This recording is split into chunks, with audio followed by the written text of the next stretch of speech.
Welcome back to Golden Blue Dude, everybody, and I am Golden Blue Dude. Well, I'm the voice and the face, but really, those of you who watch these videos, subscribe to these videos, hit the like button, share, all that stuff, you are Golden Blue Dude. We just reached 5,000 subscribers. We have a lofty goal of 10,000 subscribers by the end of the year. I think we can do it, but I can't do it without you. A quick update on the channel. My Patreon page, we've kind of shifted it a little bit as far as the pricing goes. There's 5 different divisions. The first one is the bench warmer. That's $2 a month. The next level is the second string. That's $5 a month. The next level is the starter. That's $10 a month. Next level, the starting quarterback. That's $20 a month. And then the last level is the Heisman level, and that's $50 a month. So go on over and check out my Patreon page, and you'll see all the perks that come with each level. And I'm adding a little something special. If you join the starter and above on my Patreon page every single week, you can pick out a college basketball game, and I'll even let you pick the winner. And if you win, you get to choose a dare for Golden Blue Dude, as long as it's YouTube friendly and sports related, that I will do on one of my videos. And if you lose, nothing happens to you. You don't have to do a dare. You don't have to do anything embarrassing, nothing like that. It's all about winning here at Golden Blue Dude. And you can pick one game per week, so you have 4 chances to win and make me do something that I probably don't want to do as far as sports related. Finally, time to announce the winner of my bowl prediction contest, and that's going to be Anthony Zappin. He had 19 total wins on the bowl season. So congratulations, Anthony Zappin. You're the winner of $100 from Golden Blue Dude. Now on to today's topic. And of course, conference realignment has ruled the news way back since Oklahoma and Texas announced they're going to the SEC. Y'all know I've been saying all along that West Virginia has been talking to the ACC because they have pretty good reliable sources that have been telling me that. And basically the plan is to bring Notre Dame and West Virginia into the ACC. So in this video, I want to talk about the pros and the cons for Notre Dame going to the ACC. The first pro, well, winning a conference championship. Notre Dame has never won a conference championship because, well, Notre Dame's never been a part of a conference, except for that one year in 2020. But even that year, they didn't win the conference championship. They beat Clemson in the regular season, but then lost to Clemson in the ACC championship game. So they could actually win a conference championship. The first con, I do think Notre Dame fits more in the Big Ten. If you look at geographically, Notre Dame does fit into the Big Ten just a little bit better than the ACC. Now, it's not out of the way. The ACC is not out of the way, but Notre Dame is right smack dab in the middle of Big Ten country. So they do actually fit more in the Big Ten. The second pro, an automatic bid into the playoffs once the playoffs are expanded. If Notre Dame joins the conference, let's say the ACC, and they win the conference, they're getting into the playoffs. The second con,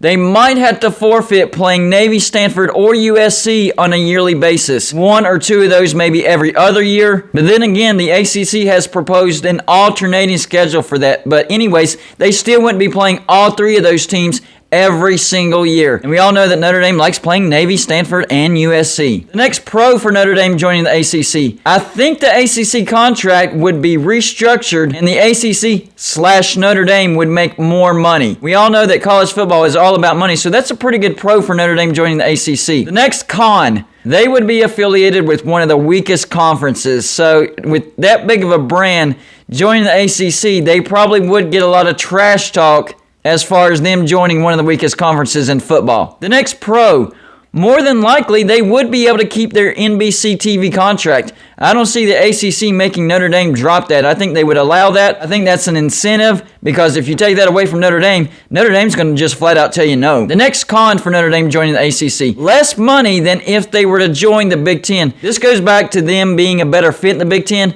but this time we're talking about money. I do think Notre Dame would make more money in the Big Ten. The fifth pro for Notre Dame joining the ACC, they would be by far the biggest brand in the ACC. Yes, right now Clemson rules the ACC, but if Notre Dame were to become a full-fledged member, Notre Dame would be by far the biggest brand. Now here's the fifth con for Notre Dame joining the ACC. It could potentially affect recruiting negatively. And I'll say potentially because Notre Dame does have a big brand and they've always recruited well.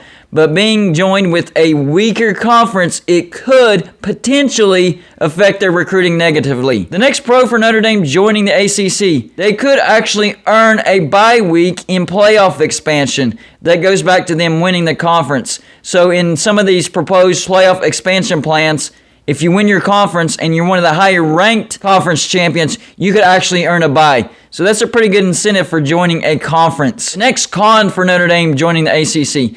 The ACC might have to pay Notre Dame more than the other ACC teams. So this con is more for the ACC and the teams that are already in the ACC. Notre Dame would probably get more of the pie than any of the other teams. I don't know if they would like that or not. The seventh pro for Notre Dame joining the ACC. They would be able to renew a historic rivalry with Boston College. I know they're loosely affiliated with the ACC, but if they were to actually join the ACC and be a part of Boston College division, they would play Boston College on a yearly basis. And I remember some epic Notre Dame Boston College battles. The seventh con for Notre Dame joining the ACC. They would possibly have to give up their seat at the playoff committee table, because here's how the playoff committee table sets up, or committee, whatever you want to call it. The 5 commissioners for the group of 5 conferences, the 5 commissioners for the Power 5 conference, and the Notre Dame athletic director. I guess Notre Dame is representing the independents. Well, if Notre Dame were to join the ACC,